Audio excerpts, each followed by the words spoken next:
नमस्कार दोस्तों, स्वागत है आप सभी का आज के हिंदी के प्रैक्टिस सेट में। जो 7वां प्रैक्टिस सेट होगा, इसके पहले हम लोगों ने 6 प्रैक्टिस सेट जो है हिंदी का पढ़ चुके हैं। आज जो है 7वां प्रैक्टिस सेट है। इसमें जो है 30 क्वेश्चन को हम लोग शामिल किए हैं। 30 मतलब जो है कि जो यूपी टेट में जो 30-30 की श्रृंखला आती है, उस सभी को 30 क्वेश्चनों को शामिल किया गया है। ये प्रीवियस ईयर क्वेश्चन पेपर है। तो आइए जो है हिंदी का जो है पहला क्वेश्चन स्टार्ट करते हैं और देखते हैं कि कौन सा आंसर इसका सही है। देखिए, पहला है कि कपटी मित्र के लिए सही मुहावरा कौन सा है। देखिए, सबसे पहले देखें तो ऑप्शन ए है दांत काटी रोटी, बी है आस्तीन का सांप, सी है अक्ल की दुम और डी है आबनूस का कुंडा। देखिए, दांत काटी रोटी जो है, इसका मुहावरे का जो अर्थ होगा, यानी कि इसका घनिष्ठ मित्रता, क्या कहते हैं इसका, कहेंगे घनिष्ठ जो है मित्रता कह सकते हैं। ठीक। आस्तीन का जो सांप होता है, आस्तीन का सांप मतलब ये कपटी मित्र होगा। कौन सा? कपटी मित्र आस्तीन का सांप होगा। और जो अक्ल की दुम है, अक्ल की दुम की बात करें, जो अपने आप को बहुत होशियार समझना कह सकते हैं। होशियार समझना, अपने आप को बहुत होशियार समझना, ये जो है इनके जो है होंगे। ठीक। जो है कि मतलब ये कपटी मित्र का जो होगा कौन सा? आस्तीन का सांप। जो बी वाला ऑप्शन है ये बिल्कुल सही होगा कि आस्तीन का सांप जो होगा, यानी कि जो है कपटी मित्र के जो है मुहावरे का अर्थ हो जाएगा। अगला देखें तो अगला है दूसरा वाला है, इंद्रियों को जीतने वालों के लिए एक शब्द का प्रयोग किया जाता है। वह कौन सा शब्द है? देखिए, पहला है कि दूरदर्शी। दूरदर्शी का मतलब हो गया कि इसको कह सकते हैं कि दूर की वस्तुओं को, यानी कि दूर की सोचने वाले को कह सकते हैं दूरदर्शी। यानी कि इसका जो आगे आगे यानी कि दूर की सोच रखने वाले को हम दूरदर्शी कहेंगे। ठीक। यानी कि आगे की सोच रखने वाला। और जो दत्त चित्र है, दत्त चित्त मतलब किसी काम को चित्र लगा कर करना, किसी काम को जो है चित्र लगा के करना, इसको दत्त चित्र कहेंगे। कुशाग्र बुद्धि, यानी कि आप जानते हैं कि यह कुशाग्र बुद्धि का है। कुशाग्र जिसकी बुद्धि कुशा की नाक के समान हो, यानी कि तीखी हो, नाक के समान हो, कुशाग्र बुद्धि होगा। जबकि डी वाला जो ऑप्शन है, इंद्रियों को जीतने के लिए इसका प्रयोग होता है, यानी कि इंद्रियों को जीतने के लिए इंद्रिय जो जितेंद्रिय कहेंगे। कौन सा? जितेंद्र कहेंगे। तो यहाँ पे जो है दूसरा का जो है डी वाला ऑप्शन जो है बिल्कुल सही होगा। आपने सभी को नोट कर लिया होगा कि दूरदर्शी मतलब दूर की सोचने वाला या दूर की सोचता हो। और दत्त चित्र का मतलब हो गया कि जो है कि किसी काम को चित्र लगा कर करना। और कुशाग्र बुद्धि का मतलब हो गया कि जिसकी बुद्धि कुशा की नाक के समान तीखी हो। और जितेंद्रिय का मतलब हो गया जीतने की, यानी कि इंद्रियों को जीतने वाले को जितेंद्रिय कहते हैं। ठीक। अगला क्वेश्चन देखें तो अगला है संधि से संबंधित है कि तीसरा है पवन का संधि विच्छेद कौन है। ठीक। देखिए, पवन का मतलब हो गया, यहाँ पे जो हम संधि विच्छेद करेंगे तो यहाँ पे आपका आएगा पो धन अन आएगा। कौन सा? पो धन अन आएगा। अब देखिए, जहाँ पर देखेंगे आप ओ और प्लस कोई एक स्वर आता है तो यहाँ पे हो जाता है क्या? यानी कि अव हो जाता है, यानी कि यहाँ पे अव हो जाएगा।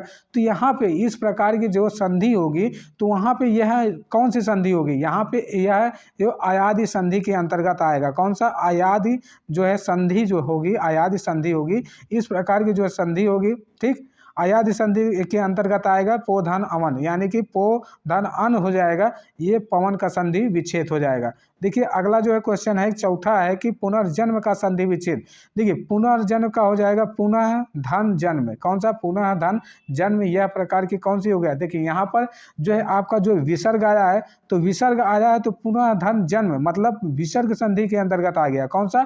विसर्ग संधि के अंतर्गत आ गया, तो विसर्ग संधि हो जाएगा पुनः धन जन्म। 5वें क्वेश्चन को ध्यान से समझते हैं कि इत्यादि में कौन सा संधि विच्छेद आएगा। देखिए, इत्यादि में हम ये लिख सकते हैं कि इत धन आदि। कौन सा? इत धन आदि। इस प्रकार को हम लिख सकते हैं, इत धन आदि लिख सकते हैं। ठीक। तो इत धन आदि यह यण संधि के अंतर्गत आएगा। देखिए, यण संधि को पहले समझते हैं कि यण संधि में क्या होगा।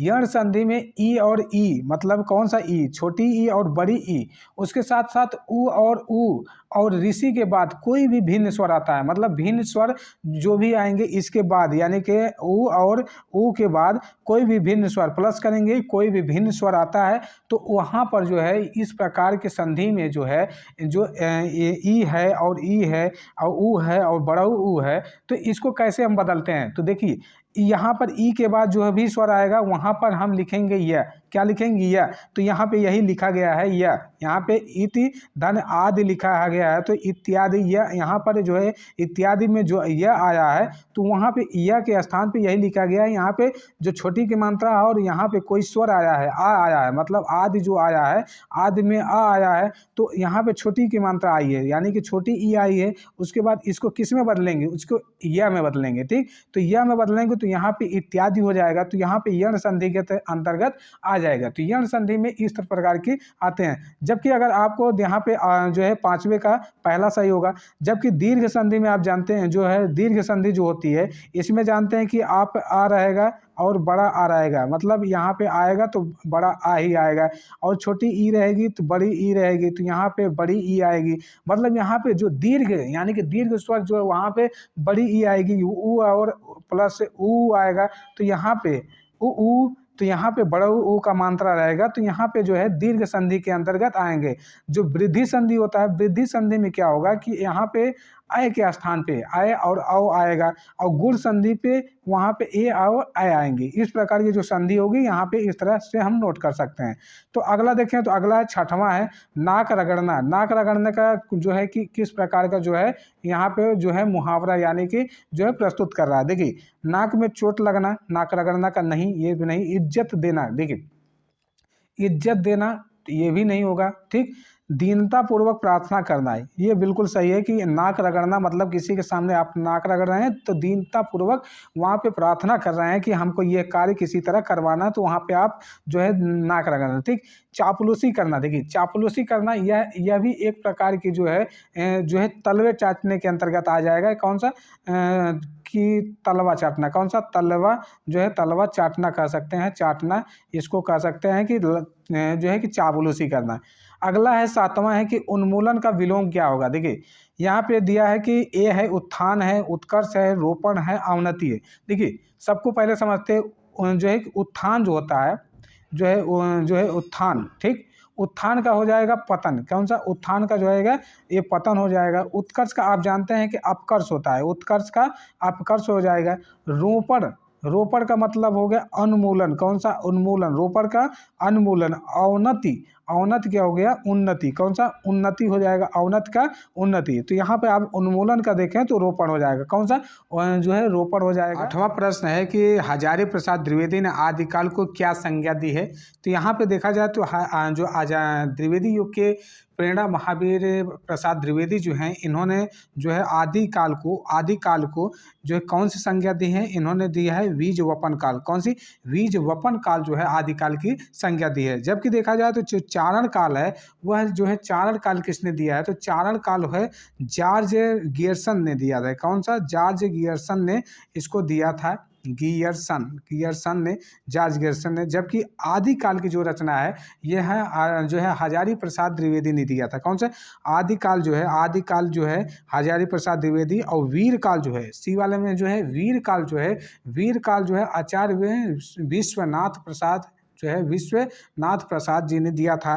तो यहाँ पे आठवें का जो है आपका हो जाएगा डी वाला जो है ऑप्शन बिल्कुल सही हो जाएगा। नौवां है कि अति सूधो स्नेह को मार्ग है, किसकी पंक्ति है, यह पंक्ति जो है घनानंद की है। किसकी है, घनानंद की पंक्ति है। और जबकि जो आलम है इनका जो है शेख आलम इनको कहा जाता है, इनकी पंक्ति है कि जो है कटी को कंचन, क्या, कटी को कंचन काटि विधि कुचन मध्य धरि दीन। जबकि बोध का जो होता है यानी कि जो बोध या ओधा कह सकते हैं, ओधा की जो है पंक्ति है, इनकी पंक्ति है कि यह प्रेम को पंथकराल महातरवारी की धार पर धावनो है। जबकि ठाकुर की पंक्ति है, ठाकुर की कवि कविराज है पय चाकर चतुर के, कवि कविराज है पय चाकर चतुर के। इस प्रकार की जो है पंक्तियां हैं। तो यहाँ पे जो है नौवां का जो है डी वाला जो है बिल्कुल सही हो जाएगा। तो अगला है कि 10वां है कालिंदी का पर्यायवाची कौन सा। देखिए कालिंदी का पर्यायवाची की बात करें तो यहाँ यमुना है। कौन सी, यमुना की जो पर्यायवाची है कालिंदी है, यानी कि कालिंदी जो यमुना शब्द में यानी कि जो है पर्यायवाची में आएगा। जैसे कि यमुना की और भी पर्यायवाची है, जैसे कि अर्कजा है। कौन सी, अर्कजा है, रवि तनिया है, कृष्णा है, जमुना भी है। कौन सी, जमुना है, कला गंगा है। कौन से? कला गंगा है। ये सभी जो है यमुना की जो है पर्यायवाची है। जबकि आपके जो है जो सरस्वती है, ठीक, सरस्वती की पर्यायवाची की बात करें तो यहाँ पे जो है भारती आपको मिलेगा और एक शारदा मिलेगा। कौन सा? शारदा जो है। और वीणा, आप जानते हैं कि वीणा भी सरस्वती का जो है पर्यायवाची है। गिरा है, भाषा है, इस वीणापति जो है आप कह सकते हैं सरस्वती का है। और लक्ष्मी की पर्यायवाची अगर नोट किया जाए तो जो लक्ष्मी है, लक्ष्मी की पर्यायवाची नोट किया जाए तो यहाँ पे श्री लगा सकते हैं, श्री भी लगा सकते हैं, कमला भी लगा सकते हैं। कमला जो है ये लक्ष्मी की पर्यायवाची है, यानी कि रमा भी है। और इसके साथ साथ पद्मा, कौन सी? पद्मा जो है यह जो है लक्ष्मी की पर्यायवाची है। और गंगा की पर्यायवाची कौन सी है? भागीरथी। कौन सी? भागीरथी जो है, भागीरथी जो है गंगा की पर्यायवाची है। जाह्नवी कौन सी है? जाह्नवी जो है, जाह्नवी सूरसरी है। कौन सी? सूरसरी है। एक है सूरसरी, ये भी गंगा की पर्यायवाची है। उसके बाद एक है देवसरी। कौन सी? देवसरी है। ये सभी जो है गंगा की है। मंदाकिनी भी है, अलकनंदा भी है, देवपगा है, विष्णुपरी है। ये जो है गंगा की पर्यायवाची है। जो कि यमुना का जो है कालिंदी हो जाएगा। यहाँ पे डी वाला ऑप्शन बिल्कुल सही होगा। तो अगला है कि आधुनिक हिंदी साहित्य की पहली आत्मकथा के लेखक कौन है? तो यहाँ पे हो जाएगा किसका? जो है आधुनिक जो है हिंदी के साहित्य लेखक हैं बाबू श्याम सुंदर दास हैं। ये ऑप्शन पहला ही आपका जो है सही होगा। तो यहाँ पर देखिए, सबसे पहले इसको समझते हैं कि जो हिंदी साहित्य की पहली आत्मकथा के लेखक जो हैं बाबू श्याम सुंदर दास को जो है माना जाता है। इनकी जो पहली कृति है, यानी कि पहली जो आत्मकथा है मेरी आत्मकथा। कौन सा है? मेरी आत्मकथा है। ये आत्मकथा, ठीक, आत्मकथा, मेरी आत्मकथा इन्होंने 1941 में लिखा था। किसमें? 1941 में इनको माना जाता है कि इन्होंने लिखा था।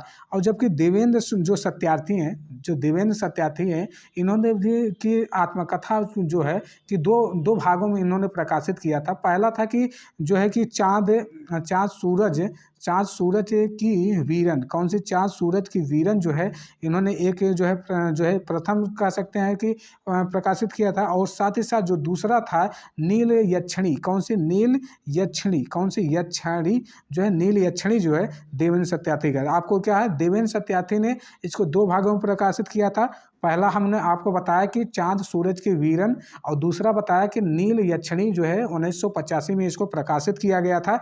उसके बाद देखें अगला जो है एक सी वाला जो है हरिवंश राय बच्चन ने, इन्होंने 4 प्रकार के बताया था। किसमें? 4 प्रकार की आत्मकथा को अपना बताया था। उसमें बताया था क्या भूलूं क्या याद करूं, 1900 जो है 69 में। कौन से?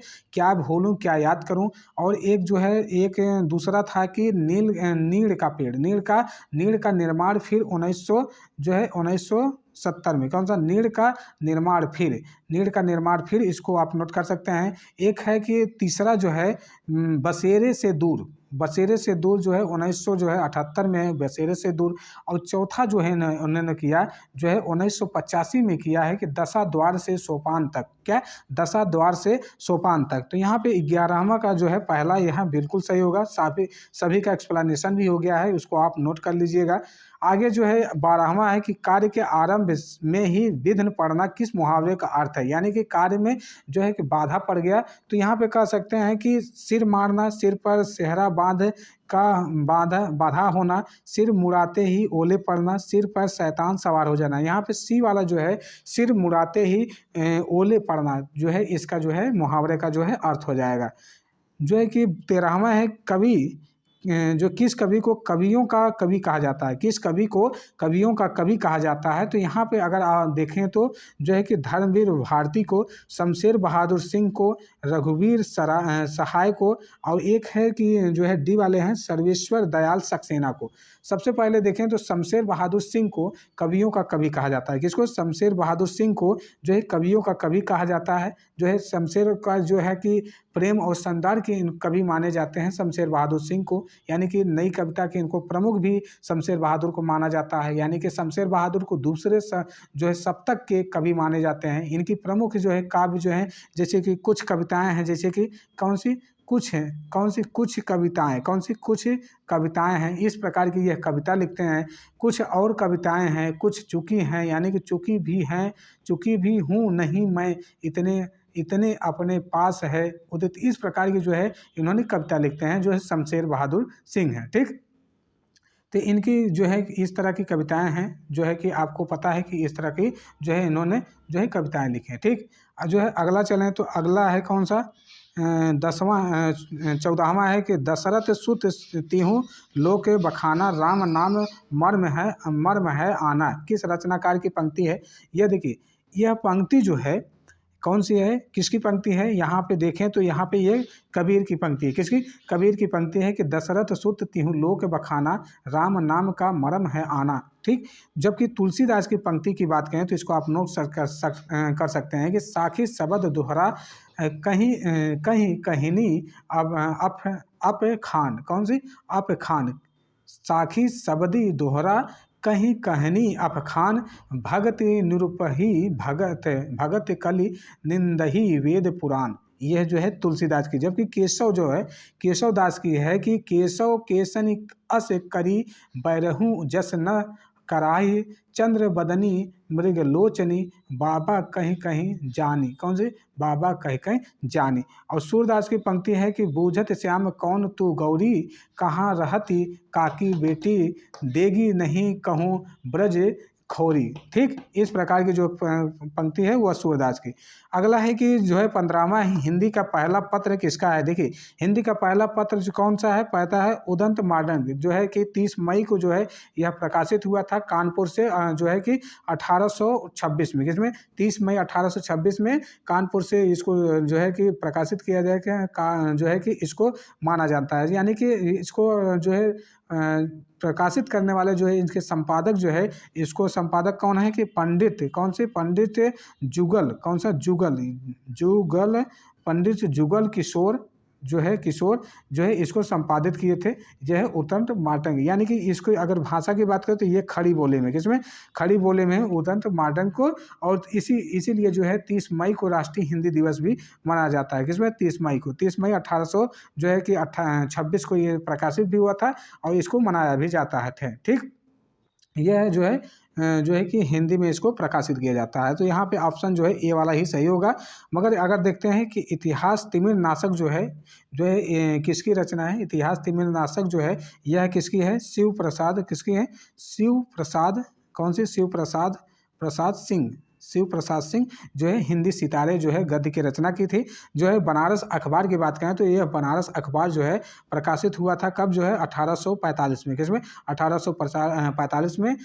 किसके द्वारा? जो है राजा शिव प्रसाद सिंह के द्वारा इसको जो है प्रकाशित किया गया था। जबकि हरिश्चंद्र मैगजीन जो है भारतेंदु हरिश्चंद्र द्वारा जो है प्रकाशित किया गया था। तो यहाँ पे 15वां का जो है आंसर है आपका ए वाला सही। 16वां क्वेश्चन है कि चिंतामणि किसका निबंध संग्रह है? पहला कि बाल मुकुंद गुप्त का है, दूसरा है बी हजारी प्रसाद द्विवेदी का है, सी है रामचंद्र शुक्ल का है, डी है श्याम सुंदर दास का है। देखिए, बाल मुकुंद गुप्त किस प्रकार की जो है कविता लिखते हैं उसको पहले समझिए।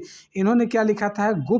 गुप्त निबंधावली नामक ही इन्होंने जो है निबंध संग्रह लिखा था। गुप्त निबंधावली जो है संग्रह। ठीक, और हजारी प्रसाद द्विवेदी जो हैं इन्होंने लिखा था जो है कि साहित्य एक तरह से लिखा था। साहित्य सहचर भी कह सकते हैं। आलोक पर्व लिखे थे और विचार और वितर्क जो है हजारी प्रसाद द्विवेदी जी का है। जबकि रामचंद्र शुक्ल जो है उन्होंने चिंतामणि लिखा था। किसको? जो है सी वाला ऑप्शन सही है कि चिंतामणि जो है रामचंद्र शुक्ल, आचार्य रामचंद्र शुक्ल जो है चिंतामणि है। जबकि श्याम सुंदर दास ने जो है निबंध संग्रह लिखा। इन्होंने बताया कि जो साहित्य की विशेषताएं हैं यानी कि कर्तव्य और सभ्यता है, ये सभी जो है कि श्याम सुंदर दास के ऊपर है। साहित्य की विशेषताओं के, समाज के साहित्य के ऊपर जैसे कि ऊपर जो है श्याम सुंदर दास ने लिखा था। अगला जो क्या देखें तो 17वां की काशी नगरी प्रचारी सभा की स्थापना किस वर्ष हुई थी? जो है कि ए वाले ऑप्शन में 1893 में जो है बिल्कुल सही है कि जो है काशी नगरी प्रचारी सभा की जो है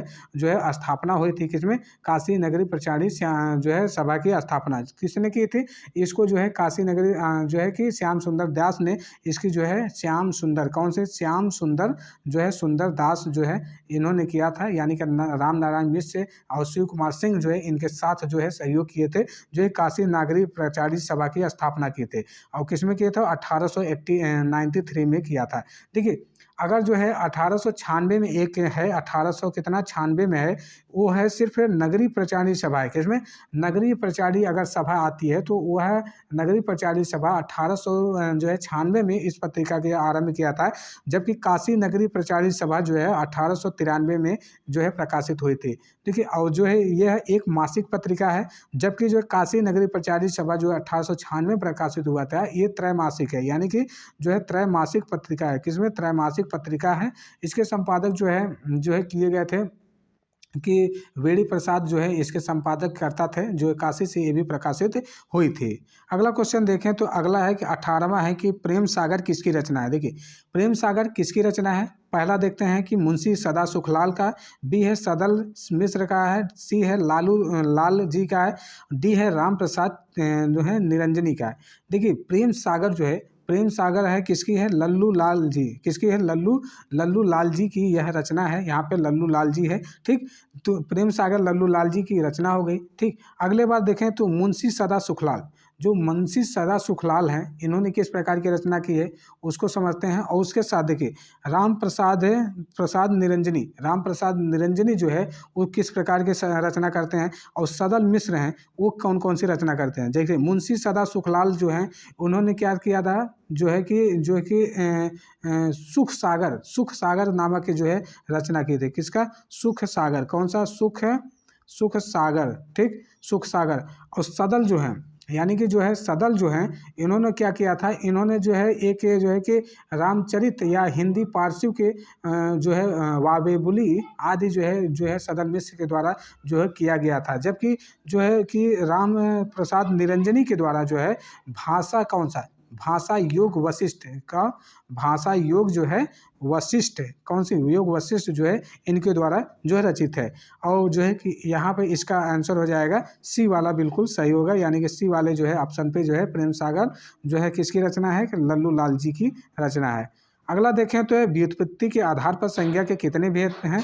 देखिए, व्युत्पत्ति के आधार पर संज्ञा के जो है 3 भेद है। किसके? संज्ञा के 3 भेद हैं। आप जानते हैं कि रूढ़ संज्ञा होती है, एक रूढ़ होता है, एक यौगिक होता है। कौन सी? एक यौगिक होता है। और एक जो होता है योग रूढ़ होता है। कौन सा? योग रूढ़। कौन सा? रूढ़ हो गया, यौगिक हो गया, योग रूढ़ हो गया।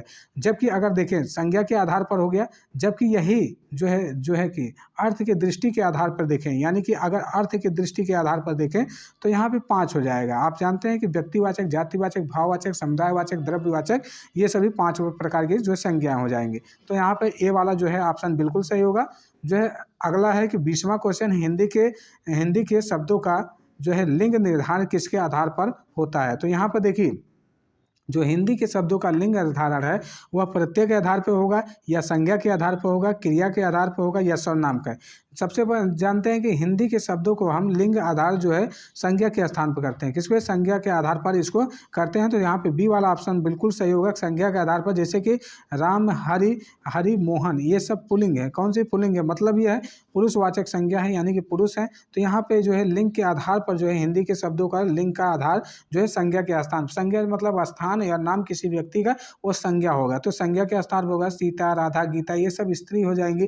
तो यहाँ पे लिंग का निर्धारण इसी कारक से अनुसार हो सकता है। अगला क्वेश्चन देखें तो अगला है कि जो 21वां है, कारक के कितने भेद होते हैं। देखिए, कारक के भेद की बात करें तो यहाँ पे कारक के 8 भेद होंगे। कितने? 8 भेद। तो 8 भेद आपका जो है बी वाले ऑप्शन में है। आप सभी जानते हैं कारक जो है 8 भेद होते हैं। किसमें? हिंदी में। ठीक, अगर वही संस्कृत में पूछा जाए तो वहाँ पे 6 ही भेद होते हैं कारक के। ठीक, देखिए पहले होता है कर्ता, कर्ता जिसका चिन्ह होता है ने। कर्ता ने कर्म को करण से संप्रदान जो है को के लिए अपादान से अलग होने के लिए जिसे करते हैं। संबंध जो है काकेरी, रारेरी को के अधिकरण में पर, कौन सा अधिकरण में पर को नोट किया जाता है। जबकि जो है संबोधन में जो होता है हे, अजी, हाँ, इस तरह का जो है संबोधन प्रयोग किया जाता है। अगला क्वेश्चन है कि 22वां है कि घ का उच्चारण स्थान कौन सा है। देखिए, क वर्ग का उच्चारण स्थान जो कर वर्ग है, क वर्ग का जो है कंठ से करते हैं, किससे, कंठ से करते हैं। जबकि जो है कि च वर्ग का उच्चारण स्थान च वर्ग का है तालु से करते हैं, किसके, तालु से। जबकि ट वर्ग का है मूर्धन्य से करते हैं, किससे, मूर्धन्य से करते हैं। जबकि प वर्ग का किससे करते हैं, प वर्ग का जो है ओष्ठम जो है ओष्ठ से करते हैं, ओष्ठ से करते हैं, ठीक। तो यहाँ पे देखें तो घ जो है क ख ग घ घ में आता है, तो यहाँ पे बी वाला ऑप्शन जो है बिल्कुल सही होगा, कंठ से करते हैं। अगला देखें तो अगला है कि छ का वर्ण किसके योग से बना है, यानी कि छ बनता है क और स से, मतलब क हलंत से और कठोर वाले स से जो है क बनेगा, तो यहाँ पे क हो जाएगा। जबकि अगर देखें तो त हलंत और र हलंत अगर बनेगा तो यहाँ पे त्र हो जाएगा।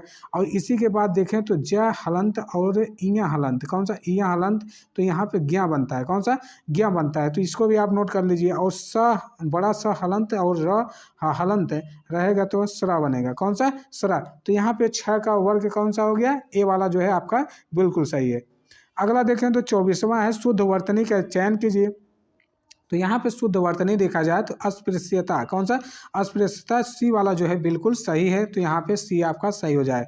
यहाँ पे जो है 25 का जो है आंसर कौन सा होगा, तो कवित्री का कब इत्री होता है, कब इत्री, कौन सा, कब इत्री, इस तरह से होगा, तो यहाँ पे सी वाला जो है बिल्कुल सही होगा। तो कवित्री का जो है, कवि का स्त्रीलिंग, कवि जो है पुरुषलिंग है, तो ये कवित्री जो है क्या स्त्रीलिंग हो जाएगा, कवियत्री हो जाएगा।